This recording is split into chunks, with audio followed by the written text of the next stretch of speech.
ఆదికాండం 20వ అధ్యాయం.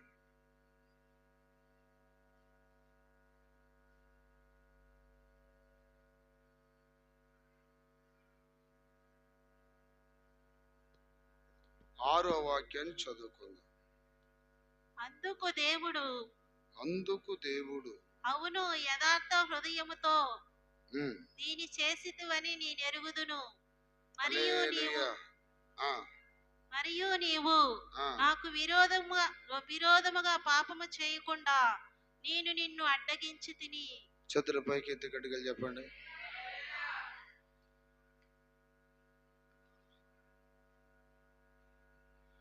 మూడు సార్లు గట్టిగా చెప్పండి.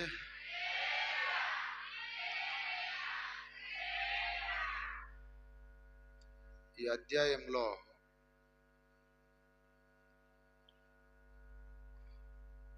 హల్లెలూయా, ఆదికాండం 20వ అధ్యాయం 6వ వాక్యములో మనం చదివిన ఈ ధ్యానాంశములో అబ్రహాము అనే మహాభక్తుడు, యథార్థత కలిగిన ఒక రాజు మనకు కనిపిస్తున్నాడు. ఇక్కడ అబ్రహామును గురించి నేను చెప్పను కానీ ఆ రాజులో ఉన్నటువంటి మంచి విషయాలు మీకు చెప్తా ఈరోజు. అతని పేరు అబీమెలెకు. ఆ రాజు పేరు ఏం పేరు చెప్పండి? అబీమెలెకు. కొందరిని గూర్చి వారు సాక్ష్యాలు చెప్పుకుంటారు, మరి కొంతమంది వారిని గురించి సాక్ష్యం చెప్తారు. కానీ ఈ అబీమెలెకు అనే ఈ రాజును గురించి దేవుడే సాక్ష్యం చెప్పాడు.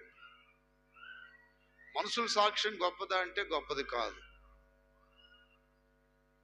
నచ్చితే గొప్పగా చెప్పొచ్చు, ఫలానా వ్యక్తి పర్వాలేదు, మంచోడే. నచ్చకపోతే మంచోడు కాదు. మనుషుల సాక్ష్యం ఎలా ఉంటుంది? తన సాక్ష్యం నీతిమంతునిగా సమాజములో ఎక్కడ విలువ తగ్గకుండా నేనేమి అలా ఇలా కాదు, మంచోడిని అని చెప్పుకునే సాక్ష్యం ఉంటుంది. కానీ ఈ వ్యక్తిని గురించి దేవుడే చెప్పాడు సాక్ష్యం. నిజంగా ఇతని జీవితం ఎంత ధన్యకరమైన జీవితం అంటే ఈ రోజున ఆ సాక్ష్యము నీకుందా అనేది ప్రశ్న. ఇతను అంటున్నాడు, దేవుని దగ్గరికి వచ్చి ఏమంటున్నాడు తెలుసా? అందుకు దేవుడు ఆ, అవును యథార్థ హృదయముతో దీన్ని చేసితివి. నేనెరుగుదును. చూడండి, యథార్థ హృదయముతో దీనిని చేసితివి అని దేవుడు చెప్తున్నాడు. నువ్వు యథార్థవంతుడవు అని మనుషులుగా చెప్తుంది సాక్ష్యం. ఇక్కడ అసలుకి స్టోరీ ఏంటంటే, అబ్రహాము ఒక ప్రాంతానికి వచ్చాడు. తన భార్యతో, దాసులతో, దాసులతో, యావదాస్తితో ఒక ఏరియాకు వచ్చాడు. ఆ ఏరియా మొత్తం ఫిలిస్తీన్లదే. ఆ ఫిలిస్తీన్లలో ఒక రాజు ఉన్నాడు, అతని పేరే అబీమెలెకు. ఆ ప్రాంతం పేరు గెరారు. ఈ గెరారు ప్రాంతానికి రాజు అబీమెలెకు. ఈ అబీమెలెకు శారాను చూసినప్పుడు చాలా అందంగా కనపడిందంట. వాళ్ళు వచ్చి పొగిడారు. మన ఏరియాకు ఒక అమ్మాయి వచ్చింది, అర్థమైందా? 75-80 ఏండ్లు ముసలదే. ఆ వయసులోకి ఎట్ట కనపడింది? పెండ్లి కానీ ఒక అమ్మాయిలాగా కనపడిందంట. అంటే ఎంత అందమో చూడండి. ఈరోజు తెచ్చి పెట్టుకుంటున్నారు ఆ క్రీములు ఈ క్రీములు పూసుకొని అందాన్ని. కానీ యథార్థమైన అందము, అర్థమైందా? ఎటువంటి టచ్చాపులు లేవు, తెచ్చి పెట్టుకుంటున్నారు ఈ రోజున అందాలు. బ్యూటీ పార్లర్లకు వెళ్ళి ఆ పేస్ట్లు ఈ పేస్ట్లు పూసుకొని. కానీ శారా నిజంగా ఒక న్యాచురల్గా ఒక సౌందర్యవంతురాలు.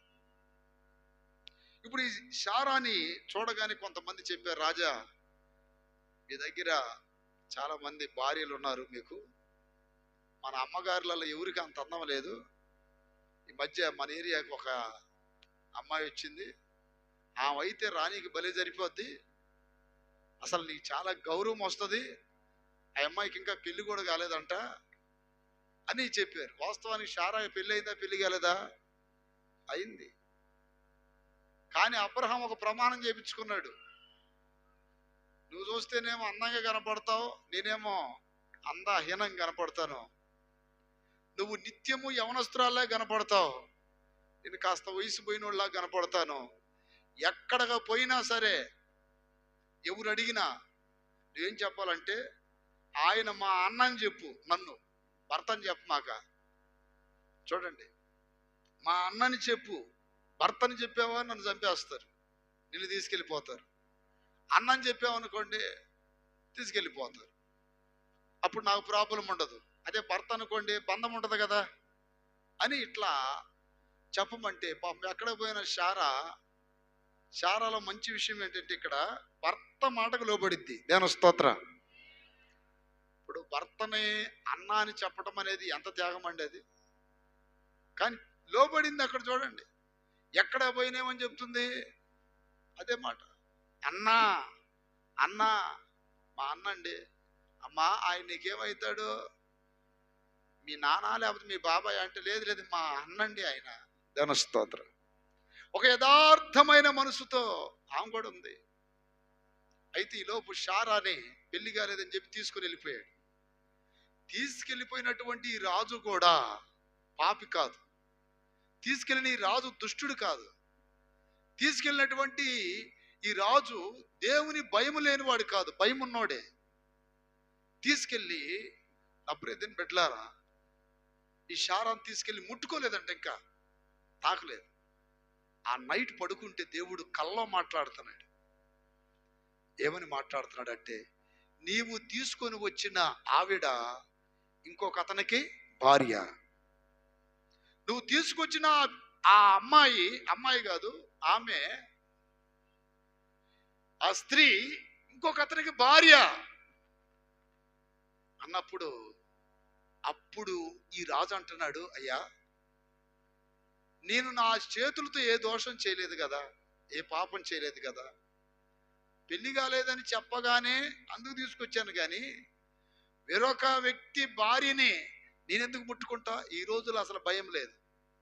ఈ రోజులో ప్రజలకి వావి వరస లేకుండా పరాయి స్త్రీలతో పరాయి పురుషులతో అక్రమంగా ప్రవర్తిస్తున్నారు. కానీ ఈ రోజుల్లో, ఆ రోజుల్లో అన్యులు కూడా పరాయి స్త్రీ మీద కన్నేయాలంటే అంత భయం ఉండేది. ఎందుకని, ఆవిడ ఆల్రెడీ ఇంకొక అతనికి భార్య కాబట్టి, ఆయన ఇంకొక ఆమెకు భర్త కాబట్టి. ఈ రోజు నీ నైతిక విలువలు అర్థమైందా, నాశనం అయిపోయినాయి ఇప్పుడు. అందుకనే దేశం కూడా నాశనం అయిపోతుంది. ఎటు చూసినా దేశం ఎందుకు నాశనం అయిపోతుందంటే ఇందుకే. దేన స్తోత్రం. నిన్న పహల్గామా అనే ప్రాంతంలో ఉగ్రవాదులు దాడి జరిగింది. ఆ ఏరియా చాలా మంది టూరిజం వెళ్ళారు.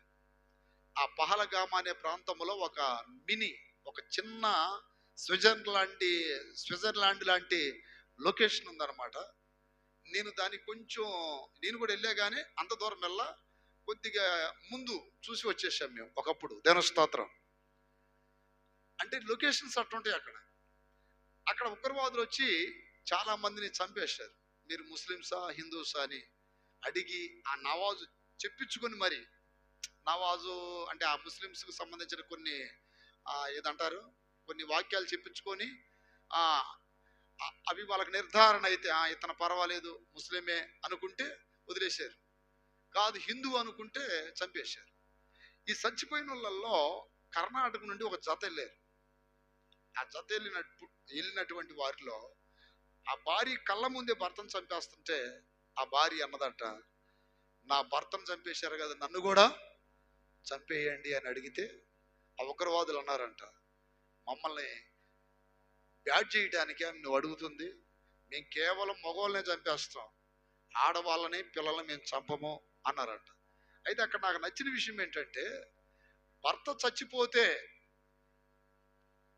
తను ఎటో పారిపోవాలి, లేకపోతే నిజంగా భర్త మీద ప్రేమ లేకపోతే ఏం చేయాలి, నన్ను వదిలిపెట్టండి అయ్యా అనాల.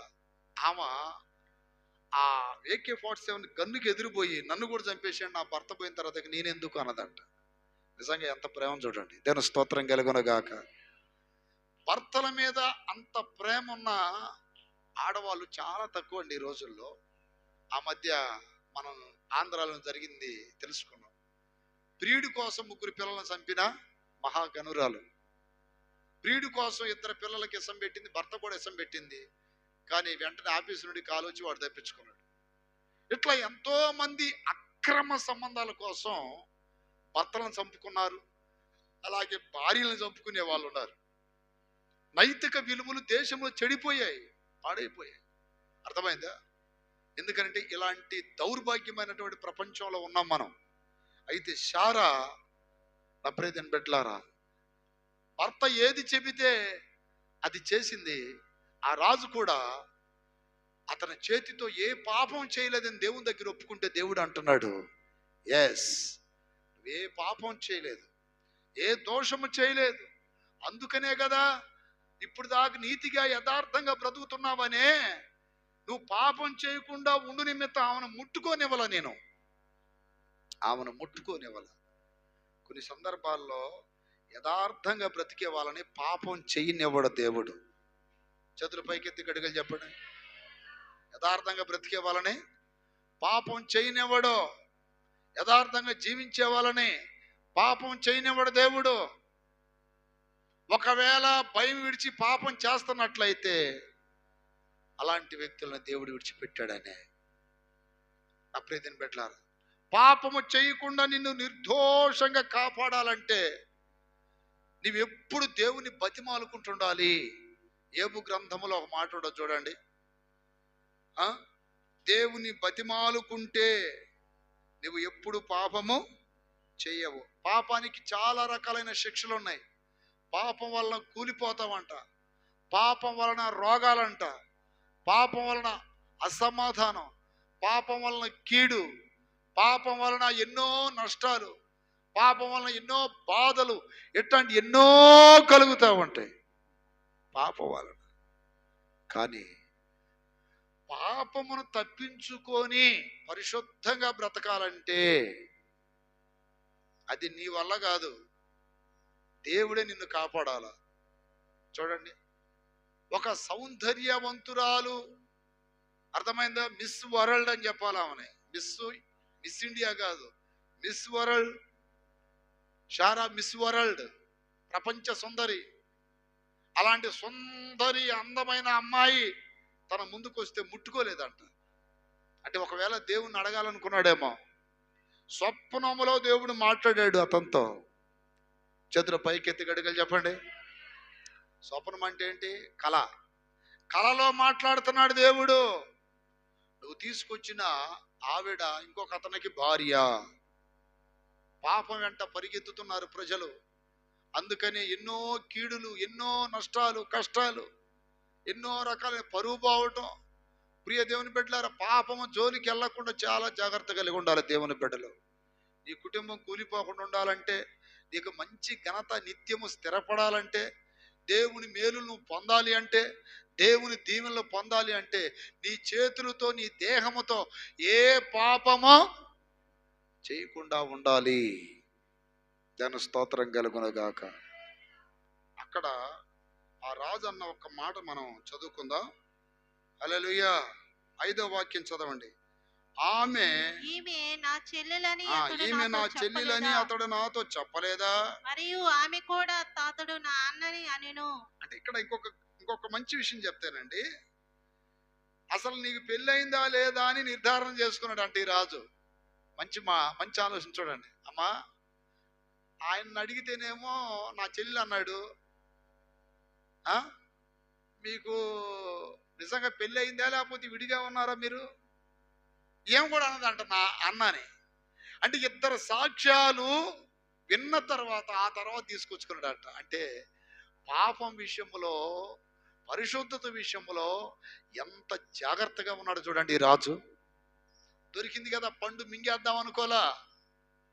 అవకాశం వచ్చిందిగా పాపం చేద్దామని అనుకోలా. నిర్ధారణ చేసుకుంటున్నాడు. ఏమని నిర్ధారణ చేసుకుంటున్నాడు? నిజంగా ఆమె నీకు చెల్లిలేనా? నిజంగా ఆయన నీకు అన్నేనా? ఆ తపన చూడండి, ఆ తపన. పాపానికి ఎక్స్పోజ్ ఇవ్వకూడదు మనం. పాపం కావాలని ఆలోచనలు రాకూడదు. ఒకవేళ ఆ తలంపులు వస్తే ఏడవాలి దేవుడి దగ్గర. ఈ రోజున చాలా మంది దేవుని బిడ్డలో పాపపు క్రైస్తవులుగా ఉన్నారు. పాపపు దేవుని బిడ్డలని పిలువబడుతున్నారు. అందుకని బైబిల్లో దేవుడు అంటాడు, భ్రష్ట సంతానమా, జార సంతానమా, వ్యభిచార సంతానమా అని దేవుడు ఎందుకు నొక్కి చెప్తున్నాడంటే, చాలా మంది దేవుని బిడ్డలు అపవిత్రులు అయిపోతున్నారు. దేవుని భయముతో పరిశుద్ధతను మనం సంపూర్తి చేసుకోవాలని 2 కొరింథీ 7:1 రాయబడింది. 1-2 వాక్యాల్లో చదివితే మనం దైవ భయముతో పరిశుద్ధతను సంపూర్తి చేసుకోవాలి. ఎంత మంచి వ్యక్తి చూడండి. ఇతను, ఆమె కూడా చెప్పింది కదా, దేవుడితో అంటున్నాడు, అయ్యా నువ్వు ఆమెను ముట్టొద్దు అంటే, అయ్యా నేను యథార్థంగా ఈ పని చేశా ప్రభా. ఆయన అడిగితే నా చెల్లి అన్నాడు, ఏమని అడిగితే నా అన్న అన్నది. ఇక నేను ఏడ తప్పు చేశా ప్రభా, నిజంగా దేవుడిని ముందు నిలబడి ఎరా నువ్వేం చేస్తున్నావు అని అడిగితే, ఏమ్మా నువ్వేం చేస్తున్నావు అని అడిగితే నీ సమాధానం ఇట్లా ఉంటుందా? ఇలా చెప్పగలవా? అలా నిరూపించుకోగలవా దేవుని దగ్గర? అప్పుడు వస్తాయి దీవెనలు నీ ఇంటి మీదకి. అప్పుడు జరుగుతాయి నువ్వు అనుకున్న కోరికలు, నువ్వు ఆశపడుతున్న అన్ని అప్పుడు దేవుడు చేస్తాడు. దేవుని స్తోత్రం కలుగునగాక.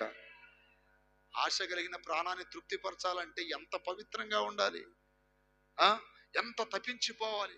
నువ్వు పనికి వెళ్ళే స్థలంలో, నువ్వు ఒంటరిగా ఉన్న సమయంలో, లేకపోతే నువ్వు ఒక ఉద్యోగ స్థలంలో, ఎక్కడున్నా సరే పరిశుద్ధతను గూర్చిన భయము కావాలి. పరిశుద్ధతను గూర్చిన భయం కావాలి. చదవండి 7:2. ప్రియులారా మమ్మును మీ హృదయములో చేర్చుకొనుడి. 2 కొరింథీ 7:2. మమ్మును మీ హృదయములలో చేర్చుకొనుడి. అది ఆ వాక్యం. ఒకటి చదవమ్మా. ప్రియులారా మనకు ఈ వాగ్దానములు ఉన్నవి గనుక. అంటే చూడండి, వాగ్దానాలు ఉన్నాయి. నేను దీపిస్తా, స్వస్థపరుస్తా, నీకు మేలు చేస్తా, నీకు తోడై ఉంటా. ఈ వాగ్దానాలు ఉన్నాయి కనుక ఆ వాగ్దానాలు స్వతంత్రించుకోవాలంటే, ఆ వాగ్దానాలు మన జీవితంలో నెరవేరాలంటే, ఆ వాగ్దానాలు మన కుటుంబంలో నెరవేరాలి అంటే ఇప్పుడు ఏం చేయాలి మనం? దేవుని భయముతో పరిశుద్ధతను సంపూర్తి చేసుకొనుచు. ఏ భయంతో అంట? దేవుని భయం. ఇప్పుడు ఈ అబీమెలెకు రాజుకి దేవుని భయం ఉందంటారా లేదంటారా?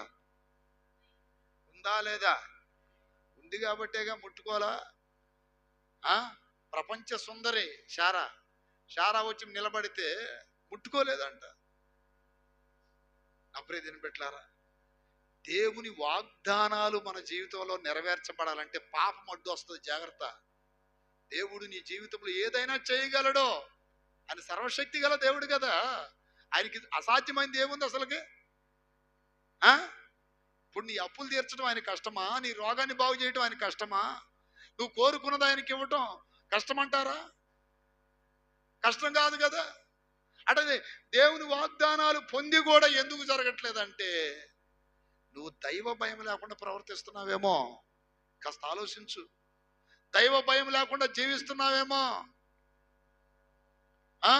దైవ భయం లేకుండా ప్రవర్తిస్తే నీ జీవితంలో దేవుడు ఎన్ని వాగ్దానాలు చేసినా అన్ని అది గట్ట ఆగిపోతాయి అంతే. చేతుల పైకి ఎత్తి గట్టిగా చెప్పండి. అలా ఆగిపోతాయి అంతే వాగ్దానాలు. కొన్ని పార్సల్స్ వస్తాయి నాకు ఇక్కడికి. పార్సల్స్ వచ్చినప్పుడు అవి బస్ స్టాండ్లో కానీ కొరియర్ ఆఫీస్లో కానీ ఆగిపోతాయి. వాళ్ళు అంటారు, మీరు ఆ నెంబర్ చెప్పండి సార్ అంటారు. నెంబరు చెప్పండి అంటే, నెంబర్ చెప్పామని కరెక్ట్గా మీదే ఓకే అంటారు. నెంబర్ చెప్పలేకపోయాం అనుకోండి, అటది మీరు నిజంగా మీకు పంపించిన వాళ్ళు ఆ నెంబరు కరెక్ట్గా పంపిస్తారు కదా, అటది మీరు చెప్పిన నెంబర్ కలిగిన పార్సల్ మా దగ్గర లేదు. దేవుడి వాగ్దానాలు కూడా అంతే. పరిశుద్ధత అనే అంశంలో ఎంత జాగ్రత్తగా ఉంటే కొద్ది రోజుల్లోనే దేవుడు నిన్ను అలా అలా అలా అలా పైకి తీసుకెళ్ళిపోతుంటాడు. అంచెలంచెలుగా నువ్వు దీవించబడుతుంటావు, అంచెలంచెలుగా అభివృద్ధి చెందుతుంటావు, అంచెలంచెలుగా దేవుడు నిన్ను గొప్ప చేస్తాడు. యథార్థంగా ఉంటే. అర్థమైందా? ఇప్పుడు ఈ వాగ్దానాలు ఉన్నాయి. ఈ వాగ్దానాలు ఉన్నప్పుడు నువ్వు ఎట్టుండాలి? దేవుని భయముతో పరిశుద్ధతను సంపూర్తి చేసుకోవాలి. చేతుల పైకి ఎత్తి గట్టిగా చెప్పండి. చాలా మంది ప్రశ్న వేస్తారు, అన్నయ్య దేవుడు జనవరి రోజున మేము వాగ్దానం తీస్తే వాగ్దానం వచ్చింది, అది జరగలేదు ఎందుకని? 2 సంవత్సరాల నుండి 3 సంవత్సరాల నుండి అది జరగట్లేదు ఎందుకని అంటే, నువ్వు పరిశుద్ధంగా ఉండు, జరుగుతాయి. వాగ్దానాలు దేవుడు చేశాడంటే పరిశుద్ధంగా ఉండాలి. పరిశుద్ధంగా లేకుండా వాగ్దానం చేశాడు కదా, నీకొకటి, భర్తకొకటి, పిల్లలకొకటి, భార్యకొకటి, స్నేహితులు కూడా, వాళ్ళు తాగుబోతులు, తిరుగుబోతులు, వాళ్ళకు కూడా తీసుకెళ్తారు వాగ్దానాలు. అసలు పనికి మాలిన వాళ్ళకి, పాపులకు వాగ్దానాలు నెరవేరుతాయా? కార్డులు తీసుకెళ్ళటమే కానీ ఏముంది అక్కడ చెప్పండి? వాగ్దానాలు నెరవేర్చబడాలి అంటే పరిశుద్ధత కావాలి. దేవుని స్తోత్ర. నా చేతులతో నేను ఏ దోషము చేయలేదు అంటున్నాడు చూడండి అక్కడ. నేను చేతులతో ఏ దోషము చేయక, నేను నా చేతులతో ఏ దోషము చెయ్యక యథార్థ హృదయంతో ఈ పని చేసి తినను. అసలు దేవుడి దగ్గర చెప్పగలిగిన దమ్ముందా? మనుషుల దగ్గర అంటే అడాయించో ఉడాయించో గెలుస్తావు. ఇప్పుడు కొంతమంది చూడండి, నోరు ఎక్కువ ఉంది అనుకోండి, అడాయించో ఉడాయించో గెలుస్తారు. అటు కాదు అటు కాదని. దేవుడి దగ్గర గెలుస్తావా? దేవుడి దగ్గర మనం గెలవగలమా? నేను పరిశుద్ధుడిని నిరూపించుకోగలమా?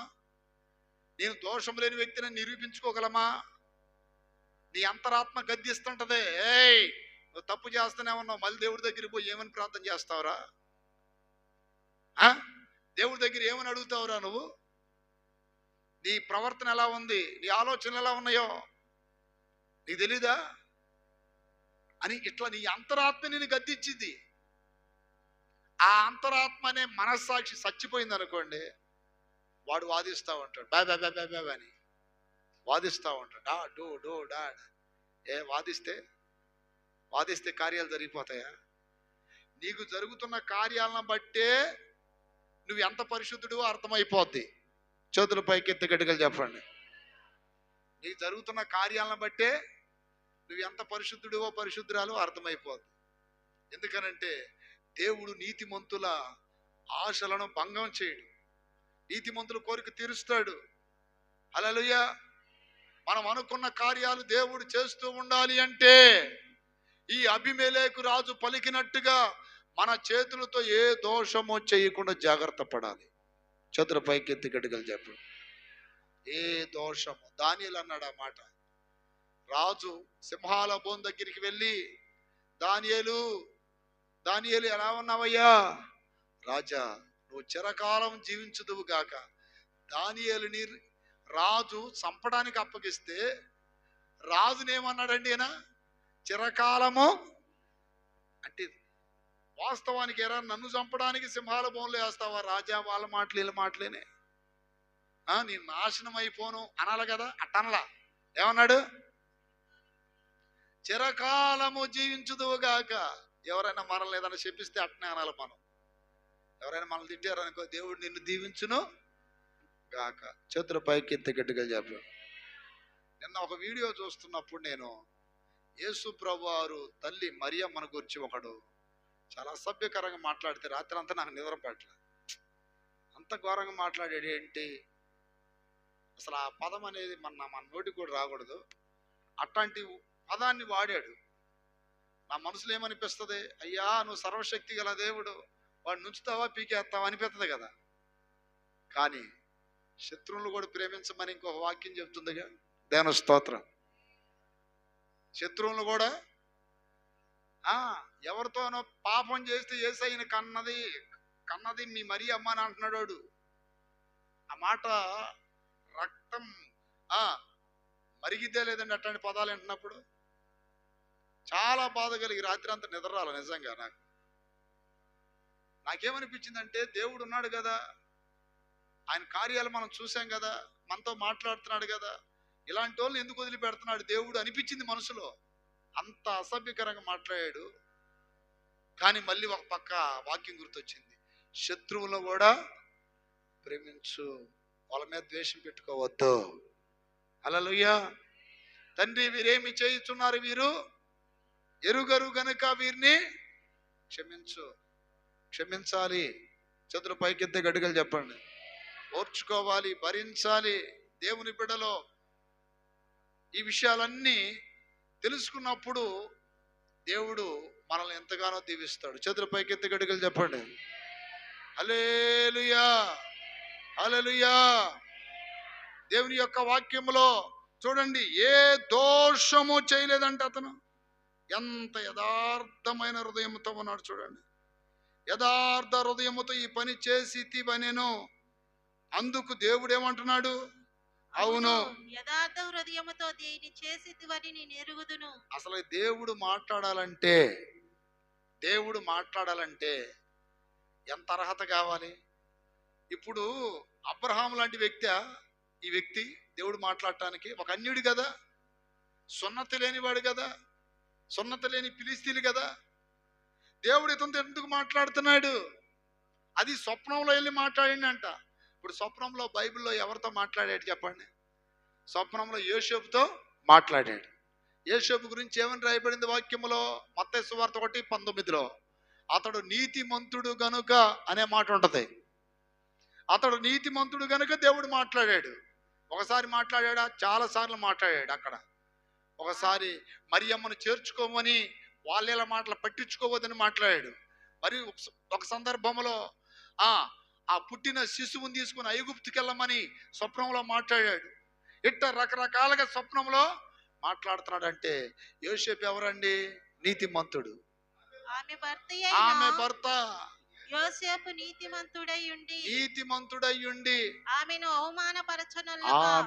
అవమానపరచనల్లక రహస్యముగా ఆమెను వెడనాడి చేతులు పైకెత్తి గట్టిగా చెప్పండి. యోసేపు నీతిమంతుడు కాబట్టి దేవుడు మాట్లాడాడు స్వప్నంలో. అటైతే ఇప్పుడు ఇతగాడు కూడా ఎవరండి? నీతిమంతుడే. నీతిమంతుడు కాబట్టి కదా మాట్లాడింది స్వప్నంలో. కొన్నిసార్లు మీరు కళల్లో దేవుడు వచ్చి మాట్లాడాడు అయ్యా అని చెప్తారు. నిన్న ఉదయకాల వేళల్లో కొంచెం నేను పెందల కాడే, అంటే నైటు లేట్ అయింది పడుకునేలాక. ఉదయాన్నే కొంచెం బడలేకగా ఉండి కొంచెం కన్ను మూసా. ఈలోపు ఒక పెద్ద సింహం వచ్చింది. ఎంతెంత పళ్ళు పెట్టుకొని వచ్చింది. వచ్చి మన ఇద్దరు పిల్లల దగ్గరికి వచ్చి ఇట్లా గమనిస్తా ఏదో చేయాలని చూస్తుందంట. అది ఈ లోపు ఏం జరిగిందంటే దగ్గరికి వెళ్ళి సాంసోను సింహాన్ని ఎలా చంపుంటాడు అని ఆలోచిస్తూ ఉన్నప్పుడు నాకు భయం రావట్లే. అందరూ పారిపోతున్నారంట. వీళ్ళు పారిపోతున్నారు.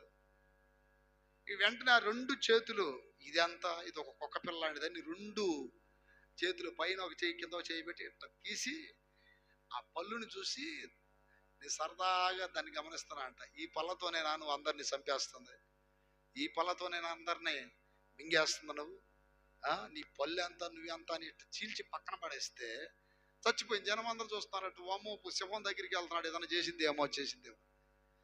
చివరికి దాన్ని చంపేసి తిరిగి వస్తున్నాడు. దేవుని స్తోత్రం. చేతులకి రక్తం అది ఎంత అయిందంట. ఈలోపు ఏం జరిగిందంటే దాని తోలు గీలు అంతా కూడా మాయమైపోయింది. అది ఒక చిన్న బొమ్మలాగా మారితే ఇసిరేస్తున్నా. ఇదిగో మీ అందరిని భయపెట్టిన సింహం, ఇదిగో మీ అందరిని ఇబ్బంది పెట్టిన సింహం అని అట్ట పడేస్తున్నానంట. దానికి కేవలం ఎముకలు మాత్రమే ఉన్నాయంట. స్వప్నంలో దేవుడు చూపించాడు. సింహాన్ని చంపడం అంటే మంచిదేగా. చేతుల పైకెత్తి గడిగలు చెప్పాడు. హల్లెలూయా. కళలు కూడా మంచి రావాలి. ఇప్పుడు ఆ సింహాన్ని చంపినట్టు అంటే అర్థం ఏంటి? ఏదో దయ్యం వచ్చింది వెనకాల పడి దాన్ని చంపేసినట్టు దేవుడు చూపించాడు. దేవుని స్తోత్రం. అట్లాగే ఇక్కడ ఈ వ్యక్తితో స్వప్నంలా మాట్లాడుతున్నాడు దేవుడు. చూడండి, మన దేవుడు ఎట్లా మాట్లాడతాడు? కళల్లో మాట్లాడతాడు, దర్శనం ద్వారా మాట్లాడతాడు, వాక్యం ద్వారా మాట్లాడతాడు, స్వరం ద్వారా మాట్లాడతాడు, రకరకాలుగా మాట్లాడతాడు. స్వప్నములో అంటే కళలో. చాలా మంది కళలు నమ్మరు, కానీ నా ప్రియమైన బిడ్డలారా, కళలో వచ్చేవి ఖచ్చితంగా జరుగుతాయి. దేవుని స్తోత్రం. ఎవరికి? అందరికీ? నీతిమంతులకి, అపవిత్రులకు జరగవు. నీతిమంతులకి కళలో ఏదైనా వచ్చిందంటే ఖచ్చితంగా జరిగిద్ది. దేవుని స్తోత్రం కలుగును గాక. అయ్యా మొన్న నాకు కళ వచ్చింది అయ్యా. ఇప్పుడు ఈ ఉగ్రవాదుల గురించి నేను అంతకుముందు నెలలో చెప్పే స్పర్జనికి పోతా. ఇట్లా ముస్లిమ్స్ కొంతమంది గన్నులు తీసుకుని వచ్చి ఎక్కడ వాళ్ళు అక్కడ కాల్ చేస్తున్నారంట. అటు వచ్చిందనని నర్సాపేట ఫ్లైఓవర్ ఎక్కుతున్నప్పుడు చెప్పా. ఒకవేళ జరిగిద్దేమోనన్నా ఇది అన్నాడు. ఇప్పుడు అది జరిగిందిగా. ఇప్పుడు అది ఎంత పోయిన నెలలో చెప్పాను నేను. ఆ గన్నులు తీసుకుని వచ్చి ఎవరంటే వాళ్ళని కాల్ చేస్తున్నారు వాళ్ళు, ఎట్లా వచ్చిందని. నిన్న అది పహల్గామాలో జరిగింది. అంటే కొన్ని కళలో దైవ చిత్తానుసారంగా వచ్చే స్వప్నాలు జరుగుతాయి. ఇప్పుడు దేవుడు స్వప్నం ద్వారా మాట్లాడాడంటే, ఇప్పుడు యోసేపు నీతిమంతుడు కాబట్టి మాట్లాడాడు. ఇప్పుడు ఇతడు నీతిమంతుడు లెక్కే కదా అర్థం. దేవుడు మాట్లాడుతున్నాడు అంటే, దేవుడు మాట్లాడాలంటే ఇంకో మాట ఉంటుంది, నరపుత్రుడా నువ్వు చక్కగా నిలబడు. అంటే చక్కని జీవితం ఇతనది. నీతి కలిగిన జీవితం, చక్కని జీవితం, చక్కని జీవితం అండి. దేవుని స్తోత్రం కలుగును గాక. ఇతనిలో చూడండి చాలా మంచి విషయాలు ఉన్నాయి. అందుకే 4వ వాక్యంలో అంటాడు ఏమనంటే, అయితే అభిమేలెకు ఆమెతో పోలేదు గనుక, అంటే పాపం చేయలేదు గనుక అతడు ప్రభువా ఇట్టి నీతి గల జనమును హతము చేయుదువా, నీతి గల జనమును హతము చేస్తావా అని అడుగుతున్నాడు. ప్రియ దేవుని బిడ్డలారా, సమాజాన్ని మీరు పట్టించుకున్నా పట్టించుకోకపోయినా కనీసం మీ కుటుంబాన్నన్నా నీతి కలిగిన జనంగా మార్చుకోండి. అర్థమైందా? ఇట్టి నీతి గల జనమును చంపేస్తావా అని దేవుణ్ణి అడుగుతున్నాడు. నీతి కలిగిన జనముగా కనీసం నీ భార్యని, పిల్లలని, భర్తని, నీతో ఉన్నటువంటి అన్నదమ్ములని, అక్క చెల్లెలనన్నా నీతిమంతులుగా మార్చుకోండి. వాళ్ళ గురించి వీళ్ళ గురించి వద్దు, కనీసం మీతో ఉన్న వాళ్ళనైనా నీతి మార్గములో నడుచున్నట్లుగా మీరు వారికి బుద్ధి చెప్పండి. ఇది తప్పురా, అది ఒప్పురా అని చెప్పండి. దానియేలు గ్రంథం 12వ అధ్యాయం 3వ వాక్యంలో ఏమని రాయబడింది?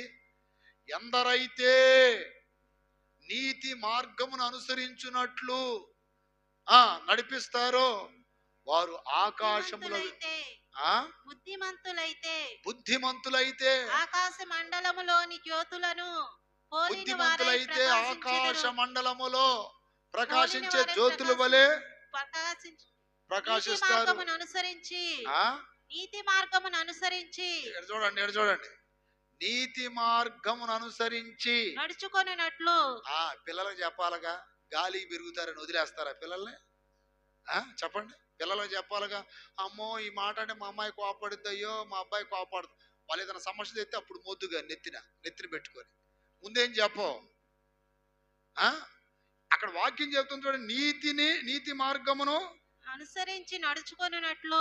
నీతి మార్గమును అనుసరించి నడుచుకొనున్నట్లు ఎవరు అనేకులను తిప్పుతారో వారు నక్షత్రముల వలె నిరంతరము ప్రకాశించుదురు. వాళ్ళు ఎప్పుడు ప్రకాశిస్తూనే ఉంటారు. పాపంలో దించడానికి, చెడగొట్టడానికి ప్రయత్నాలు చేయకూడదు, కానీ మనతో ఉన్న వాళ్ళని మంచి మార్గంలో నడిపించడానికి ప్రయత్నం చేస్తే దేవుడు అంట మనల్ని ఎప్పుడు వెలిగే చుక్కల్లాగా ప్రకాశింపజేస్తాడు. మీతో ఉన్న వాళ్ళకి చెప్పండి, అమ్మా ఇది తప్పమ్మా. మీకు కొంతమంది తెలిసిన వాళ్ళు ఉంటారు కదా, ఇది రాంగ్ రా, ఇది కరెక్ట్ కాదయ్యా, ఇట్లా చేయకూడదు. నేను నిజంగా చెప్పాలంటే నా దగ్గర రావాలంటే కొంతమంది భయపడతారు. నేను ఏడన్నా నిలబడ్డాను అనుకో, అమ్మో అన్నున్నాడు తప్పించుకొని పోతారు కొంతమంది. ఎందుకని? పిలిస్తే ఏదో ఒకటి చెప్తా ఉంటాడని. దేవుని స్తోత్రం. చేతులు ఎత్తున్నారని చూడండి. నిజం, ఈ లైన్లో కూడా నేను ఒకవేళ ఆ గ్రౌండ్లోకి వచ్చి కూర్చున్నాను, ఎవరినో ఒకరిని పిలుస్తుంటా, మన వాళ్ళని తెలిసిన వాళ్ళని, దగ్గర రండి అని ఏదో ఒకటి. నా పిల్లోడు వచ్చాడు, అన్న మా అమ్మకి బాగలేదు, మా నాన్న ఇట్లా మా మావయ్య బాగలేదు. సరేరా నాతో కలిసి ప్రార్థన చేయి, మీ ఇంటి కొరకు ప్రార్థన చేస్తాను. వాడితో కలిసి అరగంట చేసి ఆ ప్రార్థన. అక్కడ వాడు పిల్లోడని అనకూడదు. అక్కడ వాడు ఒక సమస్య చెప్పాడు. ఇప్పుడు వాడిని వదిలేసాను అనుకో, కాసేపు గాలికి తిరుగుతూ ఉంటాడు అక్కడ ఇక్కడ. రా నీకు కూడా ప్రార్థన చేస్తాను, నువ్వు కూడా చేయరా అంటే అరగంట సేపు చేశాడు వాడు కూడా, మోకాళ్ళ నుంచి చేతుల పైకి ఎత్తి గట్టిగా చెప్పండి. ఎందుకని? నీతి మార్గమును అనుసరించినట్టు ట్రైనింగ్ ఇవ్వాలి, వాళ్ళకే ట్రైనింగ్ ఇవ్వాల. హల్లెలూయా. మరి కొంతమంది పిల్లలకి ఈ వాక్యం ఏదన్నా ఉందనుకోండి, ఇట్రాండ్రా ఇది ఈ వాక్యం పలకండి, ఆ వాక్యం పలకండి. నాకు కనబడితే ఆలస్యమే కా, పిల్లలు కొన్నిసార్లు భయపడతారు, అన్నాడు అమ్మో తప్పించుకొని పోవాలి. దేవుని స్తోత్రం. ఏదో ఒక విధముగా నువ్వు చెప్పాలి. కొంతమందికి నశించిపోతున్నారు ఎంతోమంది. ఇక్కడ ఈ రాజు నీతి గల జనమును హతము చేస్తావా అని దేవుణ్ణి అడిగాడు కదా. తానొక్కడే నీతిమంతుడయ్యాడా? కుటుంబం మొత్తం నీతి మార్గంలో నడిపించాడా? చెప్పండి. కుటుంబం మొత్తాన్ని నీతి మార్గంలో నడిపిస్తున్నాడు. గాలికి ఎందుకు వదిలేస్తున్నారు భర్తల్ని? గాలికి వదిలేస్తున్నారు ఎందుకని భర్తల్ని? గాలికి ఎందుకు వదిలేస్తున్నారు పిల్లల్ని? గాలికి ఎందుకు వదిలేస్తున్నారు బంధువుల్ని? పిలిచి కొంచెం మాట్లాడొచ్చుగా ప్రేమగా. వాళ్ళు రేపు ఏదైనా జరగడానికి జరిగిందనుకో అప్పుడు పోయి ఏడుతావా? అయ్యో నా వాళ్ళకి ఎటు జరిగిందని ముందే చెప్పు. నశించిపోకుండా ఆ నాశనం కాక ముందే చెప్పు. అమ్మా ఇది నీ పరిస్థితి. వాళ్ళకి ఏదో ఒక రోజు గుర్తు వస్తుంది. ద్వేషం పెంచుకోమాకండి, ద్వేషం పెంచుకోమాకండి, అసూయ పెంచుకోమాకండి, వ్యసన పడమాకండి. వాళ్ళ దగ్గర మీరు ఏం ఆశపడమాకండి. వాళ్ళు రక్షించబడాలని కోరుకోండి. నీతి గల జనముగా మార్చండి. మీకు ఇచ్చే ఆశీర్వాదాలు దేవుడు మీకు ఇస్తాడు. ఆమేన్. నీతి గల జనముగా మార్చాలి. నీతి గల జనముగా. ఇప్పుడు నేను రక్షించబడ్డా, సాధ్యమైన వరకు మా వాళ్ళందరికి నేను చెప్తున్నా ఇది పరిస్థితి అని. దాదాపు వాస్తవానికి 100కి 80% రక్షించబడ్డారు అందరూ. ఇంకొక 20% చూద్దాంలే చేద్దాంలే అంటున్నారు. కానీ వాళ్ళ గురించి కూడా భారం ఉంది నా గుండెల్లో. నేను రాత్రి కూడా ప్రార్థన చేశా. మేనల్లుళ్ళందరినీ రక్షించిన ఆయన, మేనగోడలందరినీ రక్షించిన ఆయన ప్రార్థన చేశా. ఎందుకని? గుర్తు చేశాడు దేవుడు నాకు. వాళ్ళు ఎవ్వరు నశించిపోకూడదు. వాళ్ళ పేర్లు పెట్టి చేశా రాత్రి. దేన స్తోత్రం కలుగునుగాక. వాళ్ళు నాయన తెలిసి తెలియని వయసులో ఉన్నారు. కొంతమంది కొన్ని అలవాట్లకి ఎడిక్ట్ అయిపోయారు. వాళ్ళని అలా వదిలేస్తే రేపు నేను కూడా బాధపడాలి కదా. ఎందుకనంటే ఇవన్నీ రక్తబంధాలు చూస్తా మనం ఉండలేం కదా. ఈ టైప్లో ప్రార్థన చేశాం. కొంతమందికి చెబుతున్నాం దొరికినప్పుడు. కొంతమంది వాళ్ళు మనకు కనపడట్లే, అసలుకి ఏడ తప్పించుకుంటున్నారో తెలియదు. ఆయనను ఒక రౌండ్ వేసాం అందరి కొరకు. నాయన అది అన్నయ్య కొడుకులు ఉన్నారు, వాళ్ళని రక్షించు. అక్కయ్య కొడుకులు ఉన్నారు, ఈయన రక్షించు. వాళ్ళని ఎవరు నశించిపోకూడదని ప్రార్థన చేస్తాం. అదే రీతిగా మీరు కూడా చేయండి. మీ బంధువులందరూ నీతి కలిగిన జనముగా మారాలా? అలా చెప్పండి గట్టిగా. ఏ జనముగా మారాలి? వాళ్ళ కొరకే చేసామన్నా మా కొరకు చేయమంటే ముందు అసలు చేసేది మీకోసం, తర్వాత వాళ్ళు. హల్లెలూయా. దేవుడు గుర్తు చేస్తే చేస్తుంటా అంతే. ఎందుకంటే నా ప్రియమైన బిడ్డలారా, బాధ్యత మన మీద ఉంది. ఇప్పుడు తనతో ఉన్న వారందరినీ నీతి మార్గములో నడిపిస్తున్నాడు. నీతి గల జనముగా మార్చుకుంటున్నాడు. మీతో ఉన్నటువంటి బామర్దులను, బావలను, అక్కలను, చెల్లెలను, అన్నదమ్ములను, బాబాయ్ కొడుకులు, వాళ్ళు వీళ్ళు ఉంటారు. అందరు నీతి గల జనంగా మార్చబడాలా. వాళ్ళు తాగి నాశనం అయిపోతుంటే చూస్తూ ఉంటారా? చెప్పండి. వాళ్ళు పాపంలో ఉంటే చూస్తూ ఉంటారా? సాధ్యమైతే చెప్పండి, వినకపోతే ప్రార్థన చేయండి. ఒకరోజు ఉపవాసం ఉండండి వాళ్ళ కోసం. నువ్వు మార్చలేనిది, నువ్వు చేయలేనిది ఎవరు చేస్తారు? దేవుడు చేస్తాడు. ఇప్పుడు నువ్వు బాగుంటివి, వాళ్ళు పాడైపోతున్నారు. దేవుడు అంటాడు, ఏరా కొంచెమైనా ప్రేమ లేదా వాళ్ళ మీద నీకు? కనీసం నువ్వు చేయాల్సిందన్న చేయాలిగా ప్రార్థన అన్న. కనీసం ఒక పూట ఉపవాసం నువ్వు ఉండగలవు, వాళ్ళు ఉండలేరు. ఇట్లా దేవుడు ఎన్నిసార్లు మాట్లాడతాడు మీతో. వాళ్ళతో నాకెందుకు, నా ఒక్కడి గురించే, నా గురించే, నా కుటుంబం గురించే ఆలోచించుకుంటారంటే దాని దేవుని బిడల స్వభావం అని ఎట్లంటారు చెప్పండి. సర్వలోకం కోసం యేసయ్య అరిగిపోయాడు, కరిగిపోయాడు, నలిగిపోయాడు. ఈ వారందరినీ రక్షించుకోవాల్సిన బాధ్యత నీకుంది. ఆమేన్. ఈ వారందరినీ నీతి మార్గంలో నడిపించే బాధ్యత మీకుంది. ఇప్పుడు బయట వాళ్ళు చెప్పారు అనుకోండి, వింటారా వాళ్ళు?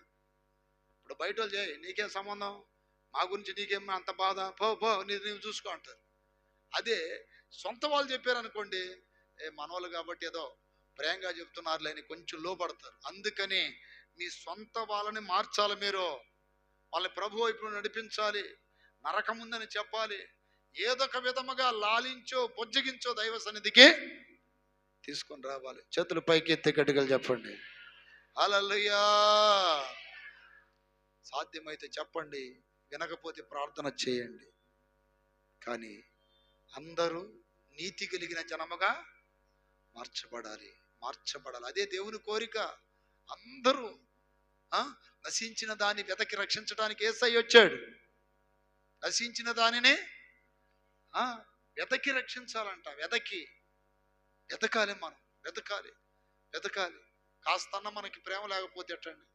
వాళ్ళ గురించి భారంతో ప్రార్థన చేయాలి మనం. ఏదో ఒక విధంగా చేతుల పైకెత్తి గడిగలు చెప్పండి. ఏదో ఒక విధంగా వాళ్ళు రక్షణ పొంది చాలు, అంతే చాలు. ఈ భూమి మీద కట్టకపోయేది ఏం లేదు, మోసుకొని పోయేది ఏం లేదు, ఎత్తుకొని పోయేది ఏం లేదు. ఈ బిల్డింగుల్ని, ఆస్తుల్ని, పోస్తుల్ని ఏం తీసుకెళ్ళాం. ఒంటి మీద బట్టలు కూడా రావు రేపొద్దున. దేవుని స్తోత్రం. కనీసం పోతా 4 ఆత్మలను తీసుకొని వెళ్ళిపోవాలి దేవుని రాజ్యానికి. అక్కడ చూడండి, ఇట్టి నీతి గల జనమును హతము చేయుదువా. దేవుడు సమాధానం ఇస్తున్నాడు. ఏమని? 6వ వాక్యం. అందుకు దేవుడు, ఆ, అవును, యథార్థ హృదయముతో దీన్ని చేసిద్దువని నేను ఎరుగుదును. దేవుడు ఆగండి ఆగండి ఆగండి. అక్కడ ఏమంటున్నాడంటే, నా చేతులతో ఏ దోషము చేయలేదయ్యా, యథార్థ హృదయంతో నీ పని చేసి తిని అన్నప్పుడు, ఏయ్ నువ్వు నిజంగా యథార్థంగా ఉన్నావంటరా ఏంటి? ఆ గప్పాలి మారి మాటలు అన్నాడా దేవుడు? ఎస్, యథార్థంగానే ఉన్నావు. అసలు దేవుడి దగ్గర నిరూపించుకోవడం అంటే చాలా గొప్ప సాహసమేనండి. ఇప్పుడు చాలా మంది నేను ఏ తప్పు చేయలేదయ్యా, అదయ్యా ఇదయ్యా అని పోలీసుల ముందు అంటారు. తప్పు చేయకపోతే నీ మీద కంప్లైంట్లు ఎందుకు వచ్చినాయని చెప్పి చూడండి ఎట్ట కొడతారు. నేనేం ఎరగనయ్యా అని. అంటే ఒక పోలీసుడి దగ్గర ధైర్యంగా మాట్లాడటానికే మనిషికి ధైర్యం చాలదు. అలాంటి దేవుడు ముందు మాట్లాడటం అంటే సామాన్యమైన విషయమా? సామాన్యమైన విషయం అండి.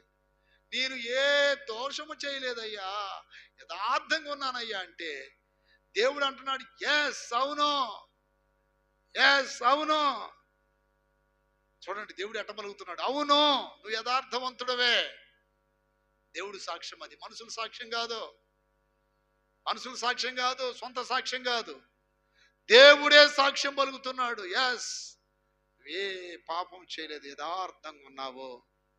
చేతుల పైకి ఎత్తి గట్టిగలు చెప్పండి. వెనకాల చాలా పెంట పూసుకొని మేము నీతిమంతులు అనుకుంటారు చాలా మంది.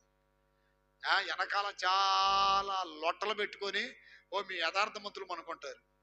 నీ సాక్ష్యం చల్లదు నాన్న, దేవుడు పలకాల సాక్ష్యం. నువ్వు చెప్పే మాటకి ఎస్ అని దేవుడు అనాలా. అర్థమైందా?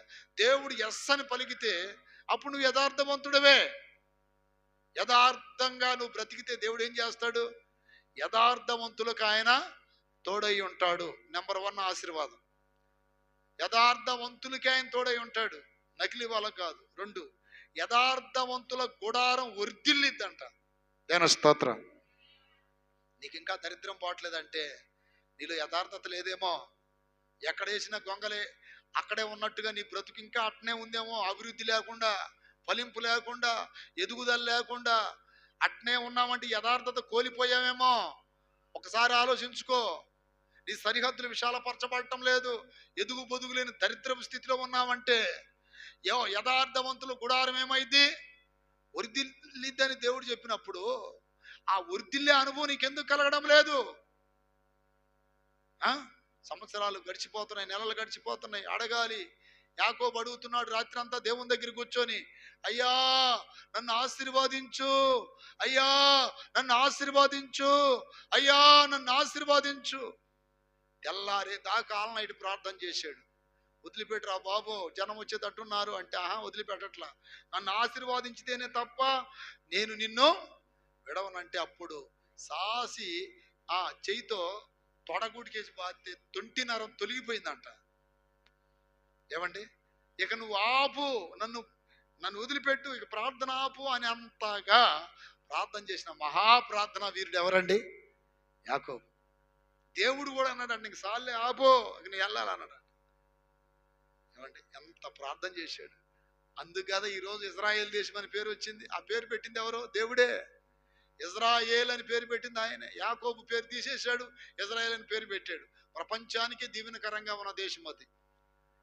యాకోబు ఆశీర్వాదం పిల్లలకు వచ్చింది, పిల్లల ఆశీర్వాదం ప్రపంచానికి ఎట్లా వచ్చింది?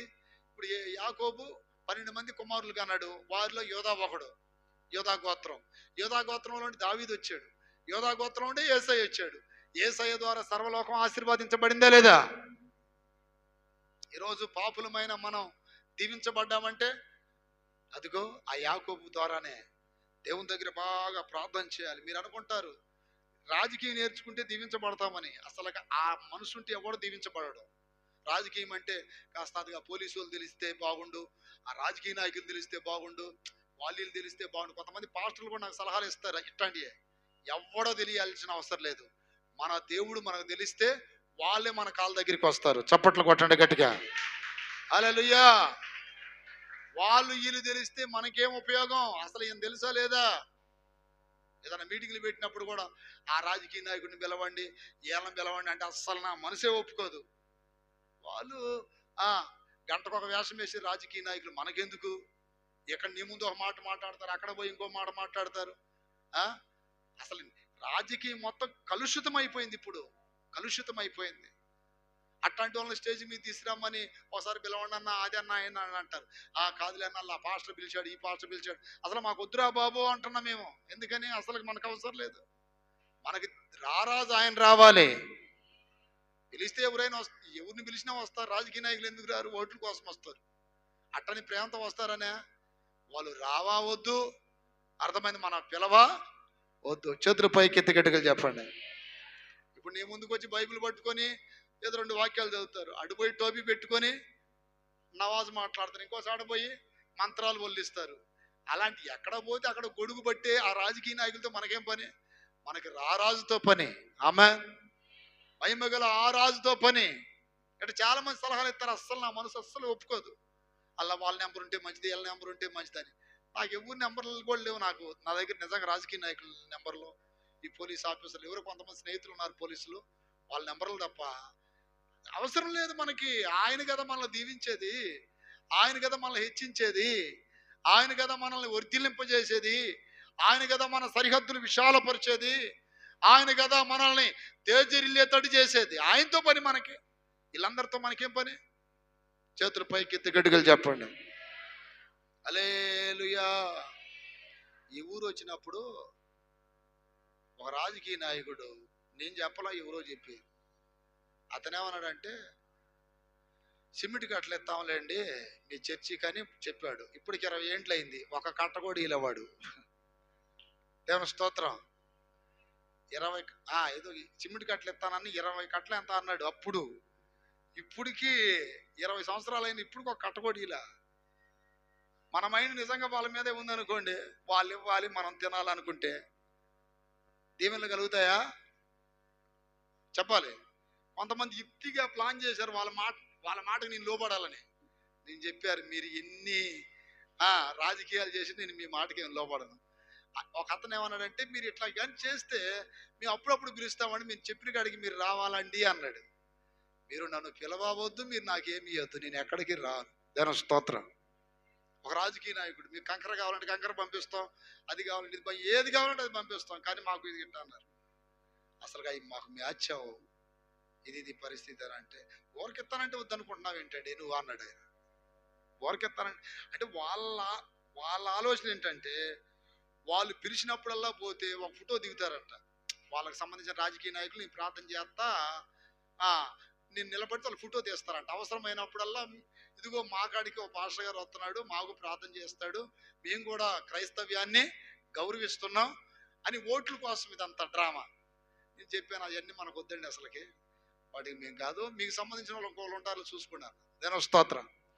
అంటే ఇక్కడ మీకు ఎందుకు ఈ సందర్భంలో చెప్తున్నా అంటే, యథార్థవంతులను దేవుడు వర్ధిల్లింపజేస్తాడు. వాళ్ళు మన పక్కన ఉంటే మనం వర్ధిల్లం. హల్లెలూయా. చేతులు పైకెత్తి గట్టిగా చెప్పండి. అక్కడ 6వ వాక్యం, అందుకు దేవుడు, అవును యథార్థ హృదయముతో దీన్ని చేసితివని నేను ఎరుగుదును, మరియు నీవు నాకు విరోధముగా పాపము చేయకుండా ఆమేన్. తర్వాత, అందుకే నేను ముట్టుకొనియలేదు, కాబట్టి ఆ మనుషుని భార్యను తిరిగి అతనికి అప్పగించుము. చేతుల పైకి ఎత్తి గట్టిగా చెప్పండి. ఆ మనుషుని భార్యను తిరిగి, ఇది ఇక్కడ కొంచెం ఆలోచించాలి మీరు. తిరిగి అప్పగించుము అన్నాడు. జాగ్రత్తగా, తిరిగి అప్పగించాల్సినవి కొన్ని ఉన్నాయి ఇంకా చాలా మందిలో. నేను ఒకసారి ఈ పిల్లలందరూ ఎప్పుడన్నా అటు ఇటు మీటింగ్లకి వెళ్తే కొంచెం చర్చి దగ్గర ఉంటారని చెప్పి నేనేమంటారంటే, వాళ్ళకి ఆశ పెడతా, ఎప్పుడన్నా డిమార్ట్కి వెళ్ళేటప్పుడు మిమ్మల్ని తీసుకెళ్తాలేరా, ఇట్లా మీటింగ్లకి వెళ్తారని కొద్దిగా ఉండండి అంటే వాళ్ళు ఉంటారు. ఓ రోజు ఏం జరిగిందంటే, ఖాళీగా ఉన్నానని చెప్పి వీళ్ళందరూ పోటీ చేస్తున్నారు. అన్న ఒకడేం కాలు పట్టుకుంటాడు, చేయి పట్టుడు, అన్న ఒకడేం గడ్డం పట్టుకు, అన్న డిమార్ట్ దాకి వెళ్తాడు. సరే ఇంతగా ముచ్చట పడుతున్నారని చెప్పి తీసుకెళ్ళిన తర్వాత హల్లెలూయా, మన అమ్మాయి ఏం చేసిందంటే డైరెక్ట్గా అక్కడ చెప్పులు తెంపేసి కాళ్ళకేసుకుంది. దానికి ఏం కట్టాలి? బిల్లు కట్టాలి. అంటే తిరిగి ఇచ్చేయాల్సి ఉంటాయి కొన్ని. జాగ్రత్త, గుర్తు చేస్తాడు దేవుడు. దేవుని స్తోత్రం. అయితే ఏం జరిగిందంటే, ఆ చెప్పులు మహా అయితే ఒక 100 రూపాయలు అయితే, అవి తీసుకొని వచ్చిన తర్వాత నా మనస్సాక్షి నన్ను గద్దిస్తాను. కార్లు అడిగాను, వీడికి బిల్లు వేయలేదు కదా. ఏం కాదులే, పిల్లే కదా అది ఇది అని అంటున్నారు వీళ్ళు. పిల్ల అయినా తప్పు తప్పే. ఆ ఒక్క 100 రూపాయల కోసం ఎంత నష్టమైందో దేవుడి దగ్గర నాకు. ఇది ఇదనంటే కరెక్ట్గా నా ప్రియదిన బిడ్డలారా, మళ్ళీ ఒక 2-3 నెలల తర్వాత, ఎప్పుడు వెళ్ళాం కదా, ఎప్పుడో ఒకసారి 3 నెలల తర్వాత మళ్ళీ వెళ్ళి ఆ చెప్పులు ఏ జత అయితే కొనదో ఆ చెప్పులకి డబ్బులు బిల్లు వేయించి మళ్ళీ లోనకు పంపించేసా. ఆ కౌంటర్ దగ్గర కూర్చుని అతను అంటున్నాడు, సార్ దానికి బిల్లు వేసారండి ఆల్రెడీ అన్నారు. బ్రదర్ ఏమనుకో మాకండి, పోయినసారి మా అమ్మాయి తెలియక తీసుకొచ్చింది ఇది ఇదనంటే ఆయన ఇంకా గుర్తుపెట్టుకున్నారా మీరు, పిల్లే కదా, తిరిగి ఇచ్చేయాలి కొన్ని మనం. అల్లెలు చెప్పండి గట్టిగా. ఎక్కడైనా మనం తొందరపడి, మీ దగ్గర కనీసం పినీస్ కూడా ఉండకూడదు వేరే వాళ్ళదే, అది మీకు పెద్ద శాపం అయింది మీరు ఎదగకుండా. తెలుసా, ఎవరిదైనా మీ దగ్గర ఒక వస్త్రం ఉన్నా సరే మీరు ఎదగకుండా అది శాపం అయింది. మీరు ఎదగకుండా అభివృద్ధి చెందకుండా శాపం అయింది. మీకు ఒకవేళ ఏదైనా తెలుసో తెలియకు తెస్తే తిరిగి ఇచ్చేసేయండి. ఇప్పుడు అతగాడు కూడా చూడండి, అబ్రహాం భార్యను తెచ్చాడు, తిరిగి ఇచ్చేస్తున్నాడు. దేని స్తోత్రం. కనీసం పినీస్ తెచ్చినా సరే, అయ్యా ఇది మాది కాదు తీసుకో. ఇప్పుడు మీరేదో జనంలో పొగిడించుకోవడానికి కాదు నేను ఈ విషయాలు చెప్తుంది, అక్కడ దీవెనలు పోతాయి మీకు. తిరిగి ఇచ్చేయాలి మనకొద్దు. ఏదైనా సరే, ఏదైనా ముట్టుకున్నా సరే దేవుడు కోపం వచ్చేసింది. జాగ్రత్త. స్థలాల విషయాల్లో కూడా చాలా నష్టపోయాను నేను ఈ ఊర్లో. అడుగునారు జరిపి ఆటాని ఈటాని అన్ని స్థలాలు కట్టనే జరిగింది. అప్రేదిన పెట్టలా, నేనేమనలా, దేవుడికి అప్పగించేసా. మామూలుగా చెప్పాం, వినలా, దేవుడే చూసుకుంటాడు అన్నాం అంతే. తర్వాత మళ్ళీ కొన్ని బాధలు పడ్డారు. అటు జరగాలని మేము అనుకోము, కానీ అంతే. ఇప్పుడు మనుషులు మోసం చేసినా, మనుషులు ఏదైనా మనల్ని చీటింగ్ చేయాలనుకున్నా దేవుడు చూస్తున్నాడుగా అక్కడ. వెనక ముందైనా ఏం గెలిచిద్దో తెలుసా? నిజమే గెలిచిద్ది. అలా చెప్పాలా గట్టిగా. అబద్ధం ఎప్పుడు గెలవదో, నిజమే గెలిచిద్ది. నిజమే గెలిచింది. అందుకే సత్యమేవ జయతే అనే ఆ పదాన్ని ఎందుకన్నారు? సత్యమే గెలిచిద్ది చివరికి. కాకపోతే ఏంటంటే నిజము గడప దాటేలోపు అబద్ధం లోకం మొత్తం ఊరేగిద్ది. ఓ అర్థమైందా? కానీ గెలిచేది లాస్ట్కి ఏంటి? నిజమే. ఇప్పుడు యేసయ్యగా గెలిచింది ప్రపంచంలో. ఆ రోజు ఆయన్ని రకరకాలుగా మాట్లాడారు. ఈ రోజు ఇన్ని కోట్ల మంది ప్రభువుని నమ్మారంటే నిజం గెలిచింది. అట్టాగే నా ప్రియదిని పెట్టారా, అతడు తిరిగి ఇచ్చేసినట్టుగా మనం కూడా పొరపాటులో తెలుసో తెలియక ఏదైనా మనం ఎవరి దగ్గర తీసుకున్నట్టు మనకు గుర్తుంటే తిరిగి ఇచ్చేయాలి. మొన్న జనవరికి కొంతమందికి నేను బట్టలు తెప్పించాను. బట్టలు తెప్పిస్తే ఆయన ఒక టైం చెప్తే కరెక్ట్ ఫోన్ చేస్తాడు ఆయన, పెద్ద ఆయన. అయితే ఇచ్చానా లేదా అని నాకు డౌటు. ఆయన నాకు ఫోన్ చేయటానికి నా దగ్గర నెంబర్ లేదు. ఎందుకని? ఈ దీంట్లో ఉన్న నెంబర్లను డిలీట్ చేసేసాను. కొంచెం ఫోను బాగా లోడ్ ఎక్కువ అవుతుందని నెంబర్లు అని పోయినాయి. నాకు 3000 ఇవ్వాలా, ఇచ్చానా లేదా? ఇవ్వకపోతే ఫోన్ చేస్తాడు, నాకు చేయకపోతే ఇతరగానే చేస్తాడు. చేశాడా? చేతులు పైకి ఎత్తి గడిగలు చెప్పండి. అయితే నాకు చేయలే. మొన్నటుండి ఆలోచన నాకు అది. దేవుడు గుర్తు చేస్తున్నాడు, ఆ 3000 నువ్వు ఇవ్వలేదు అంటే ఒకవేళ ఆయన మర్చిపోయినా మనం ఆగకూడదు కదా. ఒకసారి ఈ ఫ్యాన్లు తెచ్చినప్పుడు కూడా తెలిసిన ఆయన కాబట్టి ఈ మీటింగ్కి వెళ్తా, మా వాళ్ళు కరెంట్ పని చేస్తున్నారు. ఎక్కడ అది చందనా బ్రదర్స్ గొంతు లోన్ ఉంటుంది అన్నమాట, శ్రీదేవి ఎలక్ట్రానిక్లో తెలిసిన ఆయన క్రిస్టియనే. ఇట్లా బ్రదర్ ఇట్లా మనవలు వస్తున్నారండి. సరే పాస్టర్ గారు మేము పంపిస్తాంలేండి, మీరు తర్వాత పంపిద్దురులే అని పంపించాడు. 7000 ఇవ్వాలి. నేను ఇచ్చానా ఇవ్వలేదా అది ఒక ఎందుకనో కొన్ని మర్చిపోతున్నా నేను. దేవ స్తోత్రం.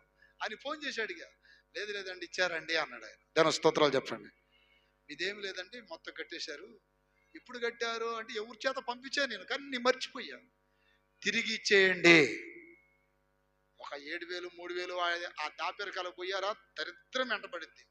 కనీసం కంది చేలలో కందికాయలు కూడా తెచ్చుకోవద్దు, మిరపకాయల చేలలో దొంగతనాలు చేయొద్దు, పత్తి చేలలో పత్తి దొంగతనాలు చేయొద్దు. వాళ్ళని చూసి ఆ టిఫిన్ బాక్సులలో కూడా తెస్తున్నారు. తప్పు. కావాలంటే అక్కడ తిను, ఆ పొలంలో ఎన్నైనా తినండి, తప్పులేదు. ఇంటికి తీసుకొస్తే అది దొంగతనం. చదురు పైకి ఎత్తి గడ్డగలు చెప్పండి. తిరిగి మనకు అవసరం లేదు అయ్యి. బైబిల్ ప్రకారం యేసయ్య శిష్యులు కూడా వెన్నులు తెంచుకొని తిన్నారని ఉంది, కానీ అవి తీసుకొస్తే దొంగతనం అయింది. ఆకలి అయింది, నీరసం వచ్చేస్తుంది. దేవుడిచ్చిన పంటక ఏదో 2 కంకులు తీసుకొని తింటే తప్పు కాదు, కానీ ఇంటికి తెచ్చావా దొంగతనం అయింది. అది ఇక నిన్ను ఎదగకుండా జీవితాంతం నిన్ను అనిచేస్తా ఉంటుంది. అట్లా నువ్వు చేయాల్సింది మళ్ళీ తిరిగి, అంటే ఇవ్వాల్సింది తిరిగి ఇచ్చేసేంత వరకు చేతులు పైకెత్తి గడిగలు చెప్పండి హల్లెలూయా. తిరిగి ఇయ్యాలి. గుజరాత్ అనే ప్రాంతంలో ఒక 30 ఏండ్ల క్రిందట ఒక అతను గుజరాత్ కాలేజీలో చదువుకున్నాడంట. ఆయన ఎవరో ఆఫ్రికా అతను. ఆ రోజు 200 అవసరమైతే ఒక బాటిల్ అతని దగ్గర తీసుకున్నాడంట. 200 ఛార్జీకి తీసుకున్నాడు, దేనికి తీసుకున్నాడో పూర్తిగా తెలియదు నాకు. 20-30 ఏండ్ల తర్వాత మరలా తిరిగి వచ్చాడు అతను అక్కడికి. ఎట్లా వచ్చాడు తెలుసా? ఒక పెద్ద రాజకీయ నాయకుడిగా వచ్చాడు. ఇక్కడ ఒకప్పుడు ఒక హోటల్ ఉండేది, చిన్న హోటల్. ఆయన వచ్చేటప్పుడు బౌన్సర్స్, గన్మ్యాన్లు వీళ్ళందరూ దిగారంట. ఏంటంటే నేను ఒక అతనికి 200 ఇవ్వాలి. 20 ఏండ్ల క్రిందట ఇండియా గవర్నమెంట్ అడిగిందంట, సార్ మీరు ఎందుకు వచ్చారని. 200 ఇవ్వాలి, నేను ఇప్పుడు క్రిస్టియన్ని, ప్రభువుని నమ్మాను, తిరిగి ఇవ్వమని దేవుడు చెప్పాడు నాకు. ఆ రోజు నేను అతని దగ్గర తీసుకుని వెళ్ళాను, పంపిస్తానని పంపలేకపోయాను. నాకు ప్రార్థనలో పదే అదే గుర్తు వస్తుంది, అందుకని నేను అతనికి ఇవ్వాలని వచ్చానంటే ఆ ఏరియా మొత్తం ఎతికారంట. ఆ హోటల్ లేదని చెప్పారంట.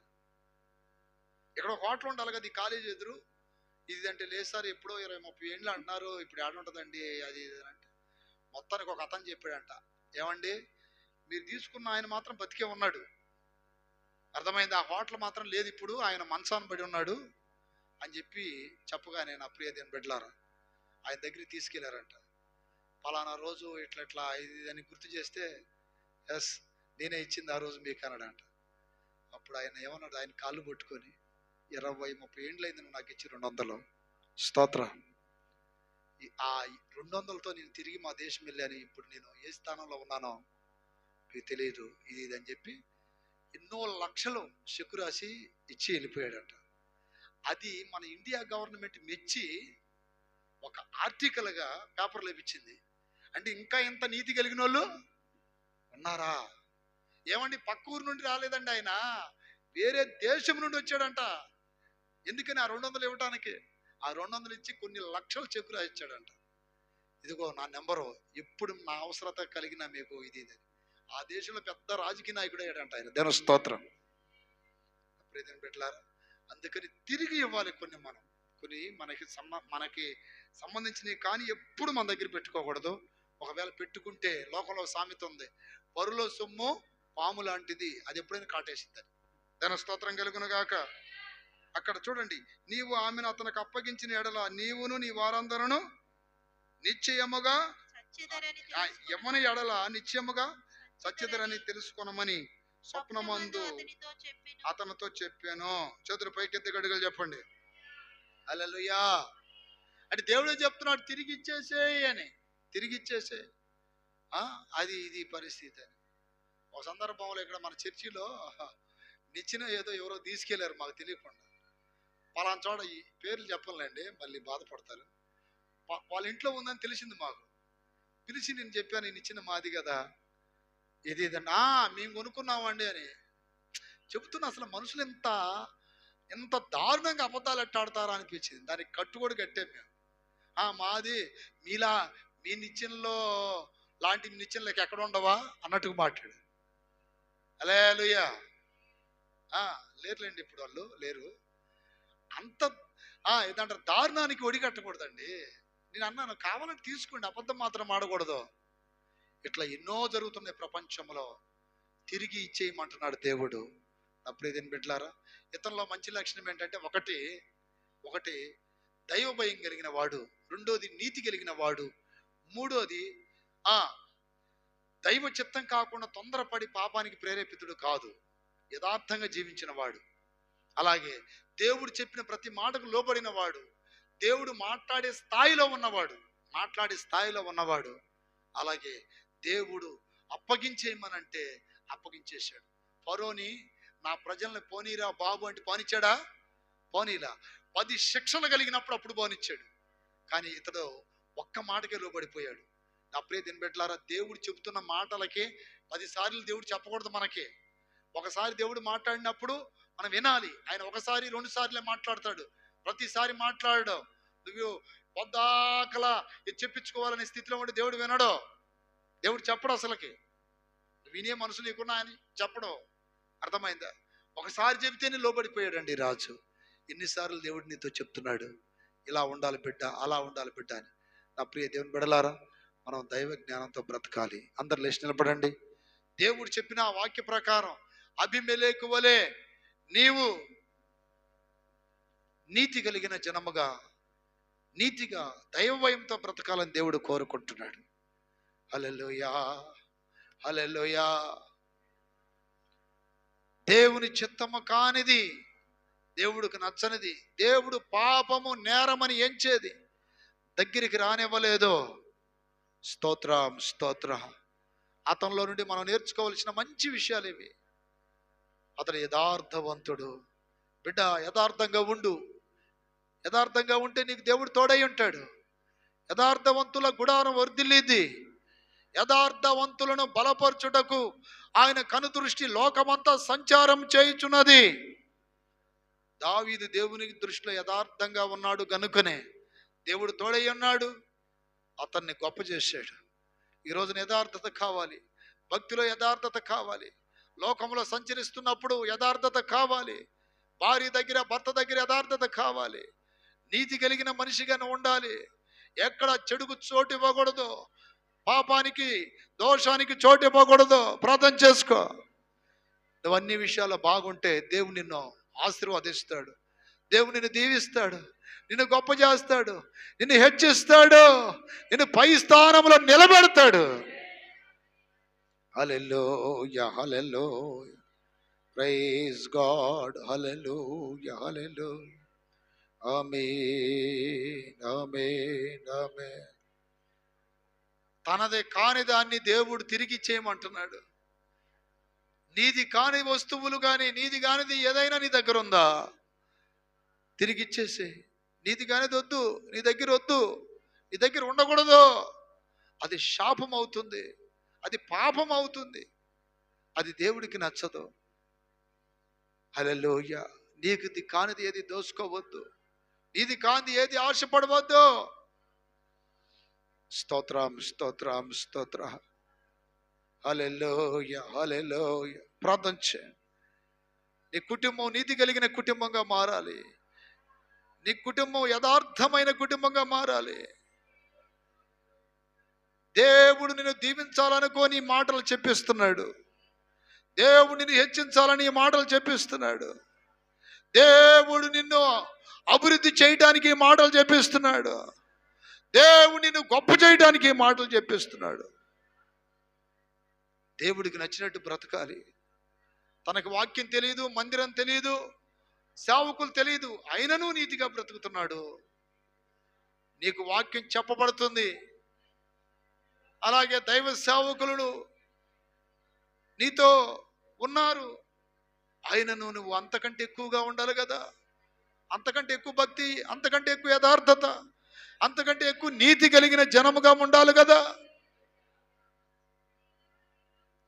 చెప్పిన వాక్యం మీ హృదయాల్లో నాటపడాలి. చెప్పిన వాక్యం మీ హృదయాల్లో ఫలించాలి. చెప్పిన వాక్యం మీ హృదయాల్లో స్థిరపడాలి. స్తోత్రం, స్తోత్రం, స్తోత్రం, స్తోత్రం, స్తోత్రం, స్తోత్రం. ప్రార్థన చేయి. స్తోత్రం, స్తోత్రం, స్తోత్రం, స్తోత్రం, స్తోత్రం, స్తోత్రం.